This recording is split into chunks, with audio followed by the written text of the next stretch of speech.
உட்கார்ந்து இருக்காரு புத்தன். வரான் ஒருத்தன், யாரா இங்க புத்தன்னு கேட்டான். இப்படி கேட்க கூடாது தானே, யாரா புத்தன்னா. எல்லாருமே அப்படியே ஸ்டக் ஆயிட்டாங்க, ஸ்டன் ஆயிட்டாங்க. கேக்குறல்ல யாரா புத்தன்னா. ஆனந்தன் எந்திரிச்சான், உட்கார வச்சுட்டு புத்தர் சொன்னார், உட்கார்ப்பா நான் தான் அப்படின்னு எந்திரிச்சார். காரி மூஞ்சில துப்பிட்டான், துப்பிட்டான். துப்பின உடனே எல்லாரும் எழுந்திருக்கிறாங்க அவன் அடிக்கிறதுக்கு.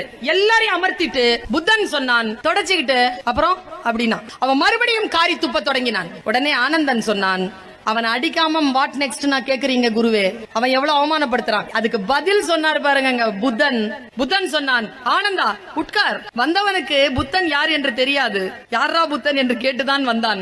அவனுக்கு என் மீது கோபம் இல்லை, நான் ஏதோ சொல்லி இருக்கிறேன், செய்திருக்கிறேன். அந்த சொல்லின் மீதும் செயலின் மீதும் தான் அவனுக்கு கோபமே தவிர அவனுக்கு என் மீது கோபம் இல்லை. இப்ப புரியுதா? டீச்சர்ஸ், மனைவிமார்கள், கணவன்மார்கள் யாரேனும் ஒருத்தர் துன்புறுத்தி கொண்டால், நீ நான் அவருக்கு ஆகவே ஆக மாட்டேன், அப்படி இல்ல, நீ ஏதோ ஒரு சில்மிஷம் பண்ணிருக்கிற, அது ஆகல.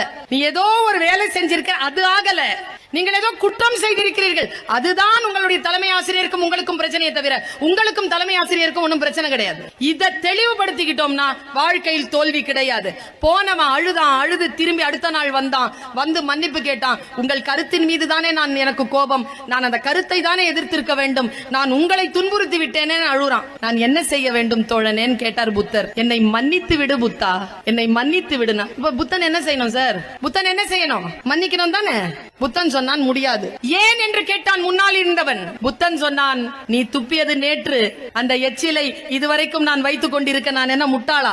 இன்று நான் புதிதாக பிறந்திருக்கிறேன். நான் ஓடிக்கொண்டிருக்கும் கங்கை யாரு? நீ துப்பிய எச்சில் கடலோடு கலந்து விட்டது. இதோ நான் புதிதாக ஓடிக்கொண்டிருக்கிறேன், இதுவும் கடந்து போகும் என்று சொன்னான். வருத்தங்களையும் ஆபாசங்களையும் வைத்துக் கொண்டு நாம் நாட்களை கழிக்காமல் அந்த வினாடியில் அதற்கான விஷயங்களை துறந்து அடுத்த விஷயத்திற்கு போய் ஃப்ரெஷ் ஆகிறது இருக்குல்ல, இப்படிப்பட்ட பெற்றோரை பார்த்து குழந்தை ஆளுமையுடன்